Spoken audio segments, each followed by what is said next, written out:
அன்புள்ள Thangathamizhan YouTube channel உங்களை அன்புடன் வரவேற்கிறது. வரவேற்பது முருகவேல் திருமலை சுவாமி செங்குட்டுவன். இன்னைக்கு நான் சொன்னபடி உங்களுக்கு ஒரு different approach with small suspense கொடுக்க போறேன். பாருங்க. இளமை கால நினைவுகள். யாரோட இளமை கால நினைவுகள் அப்படின்னு கேட்கலாம். என்னுடைய நண்பர்கள், என்னோடது அப்படின்னு வச்சுக்கலாம் நீங்க. ரைட்டா? 1964 அவங்க அப்பாவே பிறந்திருக்க மாட்டார். 1964 நான் திருநெல்வேலியில் ஒரு கல்லூரியில் சேர்ந்து படிக்க போனேன். ரொம்ப புகழ்பெற்ற கல்லூரி. அந்த கல்லூரியில் விஓசி எல்லாம் படிச்சிருக்காங்க. திருநெல்வேலியில் இருக்கு. எம்டிடி ஹிந்து காலேஜ், மதுரை திரவியம் தாயுமானவர் ஹிந்து காலேஜ் அப்படின்னு பேரு. 1964 அப்போ எங்களுக்கு காலேஜ் ஃபீஸ் வந்து ரொம்ப கம்மி. எங்கள் காலேஜ் ஃபீஸ் வந்து மொத்தமே 40 ரூபா தான். த்ரூ அவுட் த இயர் 40 ரூபா தான். அது வந்து கவர்மெண்ட் எய்டட் காலேஜ். ஆனால் கொஞ்சம் ஓல்டு காலேஜ். அதுக்கப்புறம் சென்ட் சேவியர்ஸ் இருக்குது, சென்ட் ஜான்ஸ் இருக்குது, அந்த மாதிரி நிறைய காலேஜ் இருக்குது. அதான் அப்போ 3 காலேஜ் தான் ரொம்ப ஃபேமஸ். இதில் வந்து என்ன சொல்லுவாங்கன்னா, பிரின்சஸ் ஆஃப் ஹிந்து காலேஜ் அப்படின்னு சொல்லுவாங்க. அதேமாதிரி சென்ட் சேவியர்ஸ் அதை சொல்லும்போது அவங்களுக்கு ஒரு மாதிரி பேர் சொல்லுவாங்க, அது வேண்டாம். அந்த மாதிரி ஒவ்வொரு காலேஜுக்கும் ஒரு பேர் இருக்கு. நாங்கள் காலேஜில் சேர்ந்தப்போ கெமிஸ்ட்ரி பிஎஸ்சி சேரும்போது எனக்கு ஒரு நல்ல நண்பர்கள் அமைஞ்சாங்க. அந்த நண்பர்களுக்கெல்லாம் கொஞ்சம் பேர் ஹாஸ்டல் பேர், கொஞ்சம் பேர் வந்து டே ஸ்காலர்ஸ் அப்படி இருப்பாங்க. டே ஸ்காலர்ஸ் இருக்கிறவங்க என்ன பண்ணுவோம்னா, நாங்கள்லாம் காலையில் மத்தியானம் லஞ்சு வந்து பாக்கெட் பண்ணிட்டு போவோம். மத்தியானம் லஞ்ச் பாக்கெட் பண்ணிட்டு போய் எங்களுக்கு 12:30க்கு காலேஜ் முடியும். 9 to 12:30 காலேஜ். அப்புறம் 1:30 to 3:30 அது முடிஞ்சிடும். அப்போது நாங்கள் என்ன பண்ணுவோம், 9 to 12:30க்கு நாங்கள் 8 o'clock கிளம்பி சைக்கிள் தான். அப்போ திருநெல்வேலியில் வந்து பேட்டைன்னு இடத்துல இருக்க அந்த காலேஜ் இருக்குது. அங்கே ஒரு பெண்டு இருக்கும். அந்த பெண்டை திரும்பும்போது காற்று அப்படியே தூக்கி நம்மளை இந்த பக்கம் போடும், ஆடி காற்று. அந்த காற்றுல ஏறி நின்று மிதிப்போம், சைக்கிள் நகராது. நம்ம மிதிப்போம், சைக்கிள் நகராது. இந்த லட்சணத்தில் பின்னால் ஒரு லோடு வேற, ஒருத்தனை உட்கார வச்சிருப்போம். அப்படியெல்லாம் மிதிச்சு எல்லாம் ஸ்கூலுக்கு போனால் ஃபுல்லாக, காலேஜுக்கு போனால் ஃபுல்லாக ஸ்வெட்டிங்காக இருக்கும். போனோன்னே மடமடன்னு ஒரு சொந்த தண்ணி குடிச்சிட்டு கிளாஸுக்கு போவோம். ஷார்ப்பாக 9 o'clock பெல் அடிச்சிடும். பெல் அடித்து இப்போ தமிழ் தாய் வாழ்த்து நாங்கள் அப்போவே பாடினோம். நீராறும் கடல் உடுத்த நிலமடந்த கெழில் ஒழுகும் அப்படிங்கிற பாட்டு நாங்கள் அப்போவே எங்களுக்கு எங்கள் காலேஜில் இருந்துச்சு. அப்புறம் எங்களுக்கெல்லாம் பெல்லெல்லாம் அடிக்கிறதுனா பெரிய காண்டாமணி மாதிரி பெல் இருக்கும். அந்த பெல்லை கொண்டு கைத்தில் கொண்டு அந்த பிரின்சிபால் ரூமில் கட்டியிருப்பாங்க.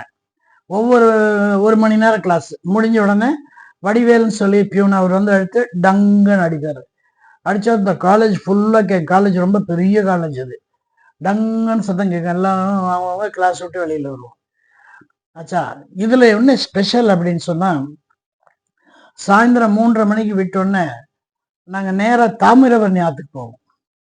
அங்கே குறுக்குத்துறை அப்படின்னு சொல்லி ஒரு கோயில் இருக்கு, முருகன் கோயில், அருமையான கோயில்.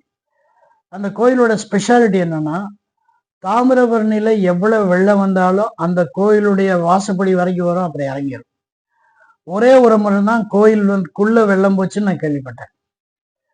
அந்த தாமிரபரணிக்கு ஒரு ஸ்பெஷல் ஒரு வரி வரும்.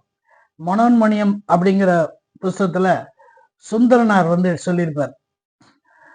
என்ன சொல்லியிருப்பார் அப்படின்னு சொன்னா, இன்னதி வலம் வர இருந்தனம் தொன்னகர் பொன்னகர் தன்னிலும் புலிவுரல் கண்டனை அப்படின்னு சொல்லியிருப்பார். இன்னதி வலம் வர இருந்த நம் தொன்னகர் பொன்னகர் தன்னிலும் புலிவுரல் கண்டனை. பொன்னகர்னா இந்திரலோகம்.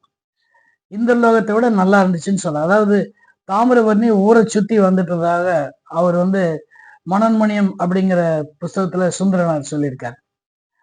அதே மாதிரி அங்க வந்து குடிலன்னு ஒரு கேரக்டர் வரும். மனோன்மணியத்துல குடிலன்னு ஒரு கேரக்டர். அவன் வந்து வில்லன். அவன் வந்து சாலிலோக்கி அப்படின்னு சொல்லி ஒரு வார்த்தை இங்கிலீஷ்ல இருக்கு. அப்படின்னா தனக்குத்தானே பேசிக்கிறது. அப்புறம் நான் 8 வரி பேசினா 4 வரி, 8 வரி கேள்வி 4 வரி பதில், அந்த மாதிரி இருக்கும். அதுல அவன் சொல்லுவான், புத்திய சகல சக்தியும் இதுவரை நினைத்தவை அனைத்தும் நிறைவேறினவே, உட்பகை மூட்டி பெட்புற்றிருந்த மதுரையா முதுநகர் விடுத்து மன்னனை புதியதோர் பதுக்கி கொண்டு வந்து புருஷியம் கட்டுவித்தோம் யாமே அப்படின்னு அவர் சொல்லியிருக்கார். அப்போ அது அது அது அருமையான வரிகள் அது. அந்த வரிகள் வந்து மனோன்மணியத்தில் ரொம்ப ஃபேமஸான வரிகள். அதே மாதிரி நடராஜன் ஒருத்தர் வருவார். அவர் வந்து நாங்குள் புழுவேன் நாங்குள் புழுவேன்னு சொல்லி நாங்குள் புழு மண்புழு நாங்குள் புழுன்னா மண்புழு மண்புழுவை பத்தி ஒரு பேராகிராஃப் கொடுத்துருவார். நாங்குள் புழுவே நாங்குள் புழுவே இங்கே வாராய் மண்ணில் நுழையாய் அப்படின்னு சொல்லி அந்த பாட்டு அப்படியே போயிட்டு இருக்கோம். இப்படி எல்லாம் நாங்கள் படித்தோம். அப்புறம் நாங்கள் சாயந்தரம் ஸ்கூல் காலேஜ் விட்டு நேரம் ஆத்தங்கரைக்கு தான் போவோம். ஆத்தங்கரைக்கு போனோன்னு எல்லாரும் தனியாக ஒரு ட்ரெஸ் பையில வச்சிருப்போம். எல்லாம் கழட்டி வச்சு அந்த ட்ரெஸ்ஸை போட்டு ஆற்றுக்குள்ள பிளஞ்சு இன்டு த ரிவர் ஆனந்தமாக குளிப்போம். ஒரு 3:30 மணிலேருந்து 4:30 மணி 5 மணி வரைக்கும் குளிச்சுட்டு 5:30 மணிக்கு எந்திரிச்சு மறுபடியும் பழைய ட்ரெஸ் எல்லாம் மாட்டிட்டு இதை அதுக்குள்ள சைக்கிளில் போட்டோம்னா அது காஞ்சிடும். நேராக கோயிலுக்கு போனோம்னா கோயிலில் சாயந்தர பூஜை நடக்கும். பூஜை முடிஞ்சோன்னா பிரசாதம் கொடுப்பாங்க. பிரசாதமா அதெல்லாம் சொல்லவே முடியாதுங்க. ஒரிஜினல் பொங்கல், ஒரிஜினல் சுண்டல், ஒரிஜினல் புளியோதரை, எல்லாம் ஒரிஜினல். ஒன்றும் கலப்படமெல்லாம் கிடையாது. ஆளுக்கு ஒரு கை கொடுப்பாங்க. சாப்பிட்டுட்டு ஆனந்தமாக வீடு வந்து சேருவோம். உட்காந்து படிப்போம். நைட் ஆனால் என்சிசி ட்ரெஸ்ஸில் ஷூக்கெல்லாம் பாலிஷ் போடுவோம். நான் சி சர்டிஃபிகேட் ஹோல்டர் என்சிசியில். I was an under officer in இந்த காலேஜ். டெல்லியில் வந்து பெரேடெல்லாம் போயிருக்கேன் நான். இண்டிபெண்டன்ஸ் டே பெரேடுக்கெல்லாம் ஒரு தடவை நான் போயிருக்கேன் நான். அதே மாதிரி என்னுடைய நண்பர்கள் எல்லாருமே பி சர்டிஃபிகேட் சி சர்டிஃபிகேட் நிறைய பேர் இருக்காங்க. சி சர்டிஃபிகேட்டில் எங்கூட படித்தவர் மாடசாமின்னு இருந்தார். அப்புறம் கொஞ்ச நாள் அவர் வந்து ஆர்மியில் வந்து அப்புறம் நம்ம கோயம்புத்தூர்ல வந்து இன்ஃபென்ட்ரி அதில் வந்து ஹெட் கிளார்க்காக வேலை பார்த்தாரு. அந்த மாதிரி வருது. அப்புறம் நாங்கள் வீட்டுக்கு வந்தோம்னா எங்கள் படிப்பை தொடருவோம். இது ஒரு பகுதி. 2வது காதல்.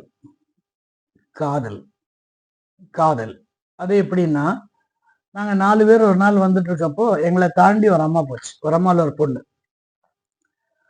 அந்த பொண்ணு போனோன்னா நாங்கள் கேஷுவலாக, அதாவது நாங்கள் அது முன்ன பின்ன பார்த்ததில்ல. அது பாட்டு போது நாங்கள் பின்னால் போகிறோம். நேராக போய் அது பஸ் ஸ்டாண்டில் போகுது. பஸ் ஸ்டாண்டு போனோன்னே நாங்கள் பாட்டுக்கு அப்படி போயிடுறோம். செகண்ட் டே நாங்கள் வர்ற மாதிரி இந்த show happened. She was actually going in front of us. So நாங்கள் பின்னால் போகிறோம். Show happened. இது வந்து பிளான்டெல்லாம் கிடையாது. அப்புறம் 3ஆவது நாள் வந்து நாங்கள் 4 பேர் பேசினோம். டேய் தம்பி, என்னடா இதெல்லாம் நம்ம கரெக்டாக நம்ம வர நேரமே வருது அப்படின்னு. அதுக்கு இன்னொருத்தன் சொன்னான், லூசு போயிடா, அந்த அம்மா போகிற நேரத்தில் நம்ம போகிறோம்டா அப்படின்னு சொன்னான். ரைட்டா? இது என்னாச்சுன்னா இப்படின்னு நடந்துட்டு இருக்கு. ஒரு நாள் என்னாச்சு, நாங்கள் 4 பேர் வந்துட்டு இருக்கோம்.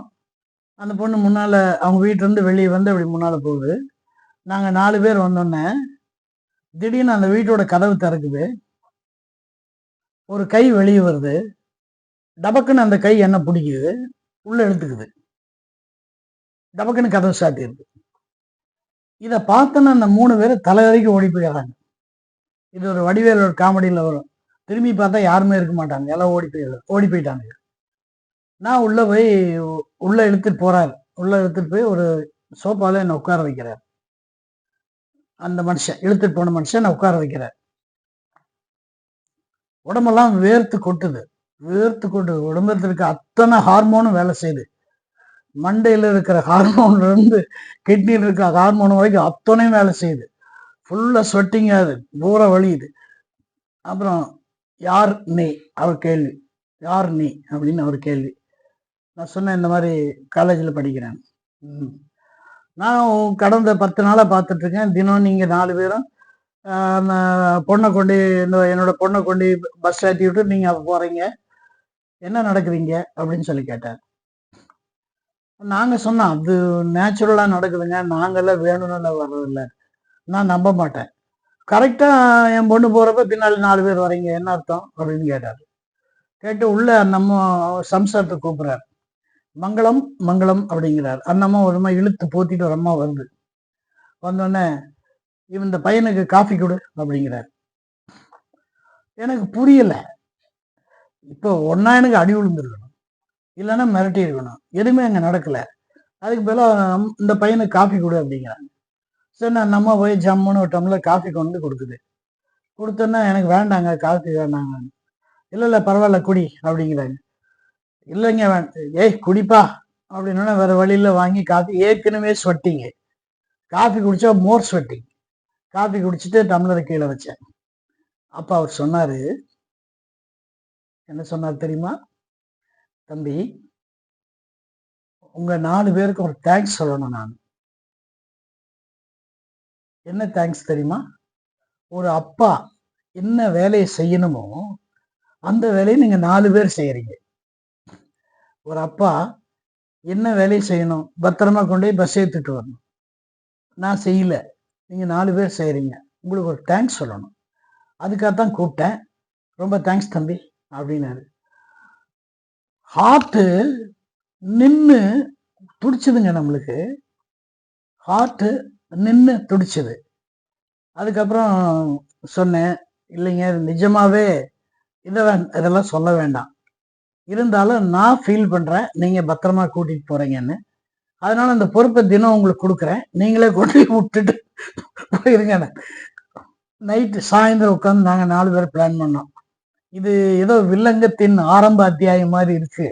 அதனால இனிமேல் நம்ம வேற ரூட்ல போயிடலாம் அப்படின்னு சொல்லி ஒரு அடுத்த வாரம் பூரா வேற ரூட்ல போனோம். வேற ரூட்ல போய் அதை அவாய்ட் பண்ணிட்டோம். அதுலயும் ஆபத்து வந்துச்சு. அதான் இப்ப சஸ்பென்ஸ். அது என்னாச்சு, ஒரு நாள் என்னுடைய ஃப்ரெண்டு அவர் வந்து எல்லாத்தையும் வீட்டுக்கு இன்வைட் பண்ணார். என்னோட வீட்டுக்கு இன்வைட் பண்ணி அவங்க பர்த்டே வாடா போகலாம் எல்லாம் வாங்கடான்னு சொல்லி எல்லாம் இன்வைட் பண்ணி கூட்டிகிட்டு போகும்போது இவங்க வீட்டை கிராஸ் பண்ணி தான் அவங்க வீட்டுக்கு போகணும். எங்கள் வீட்டை கிராஸ் பண்ணும்போது கரெக்டாக அவர் நின்றுட்டு இருக்காரு. கரெக்டாக நின்னோன்னே என்னை பார்த்தோன்னே தம்பி வா அப்படின்ட்டாரு. உடனே நான் இன்னைக்கு தனியாக போக முடியாது இல்லை, லபக்குன்னு எல்லாத்தையும் பிடிச்சேன். வாங்கடான்னு சொல்லி எல்லாத்தையும் உள்ள இழுத்துட்டு போய் ஒவ்வொருத்தனையும் இன்ட்ரோடியூஸ் பண்ணி வச்சேன். ரொம்ப மகிழ்ச்சி. அந்த நட்பு நான் பிஎஸ்சி முடிக்கிற வரைக்கும் தொடர்ந்தது. அந்த நாங்கள் ஃபாலோ பண்ண அந்த பெண் அவங்க வந்து காலேஜ் முடிச்சு அவங்க வேலைக்கு போய் திருமணமாகி இதெல்லாம் நிகழ்கிற வரைக்கும் நாங்கள் வந்து விவேர் அட் திருநெல்வேலி பிஎஸ்சி முடிச்சோன்னே அப்புறம் நான் appointed some other place at Chennai. திரும்ப வந்து பிஎட் முடித்தேன். திரும்ப வந்து இங்கே வந்து ஸ்கூலில் சேர்ந்தது. இதெல்லாம் வந்து ஒரு இது நடந்துச்சு. ஆனால் இந்த நிகழ்ச்சிகள் வந்து இன்னும் மனசு விட்டு போகல. எனக்கு தூக்கம் வரலையா, கண்ணை மூடிக்குவேன். கண்ணை மூடிட்டு ரீவைண்ட் பண்ணி எம்டி கிண்டு காலேஜில் ஆற்றுல பண்ணது, அப்புறம் இந்த மாதிரி பண்ணதெல்லாம் நினச்சோன்னா ஆட்டோமேட்டிக்காக எனக்கு தூக்கம் வந்துடும். ஆகவே நண்பர்களே, தூக்கம் என்பது ஒரு ஒரு கலை. தூக்கம் என்பது ஒரு கலை. அந்த கலையை நீங்கள் கற்றுக்கணும். தூக்கத்தை வந்து நீங்கள் வலுக்கட்டாயமாக கூப்பிடக்கூடாது. தூக்கம் வந்து தானாக உங்களை அரவணைக்கணும். தூக்கம் வந்து உங்களை அரவணைக்கணும். தூக்கம் அரவணைத்தது அப்படின்னு சொல்லுவாங்க. அந்த மாதிரி தூக்கம் வந்து அரவணைக்கிற மாதிரி நீங்கள் நடந்துக்கணும். உங்களுக்கு என்னுடைய அன்பான நன்றி, வாழ்த்துக்கள். வாழ்க வளமுடன், வாழ்க வளமுடன், வாழ்க வையகம்.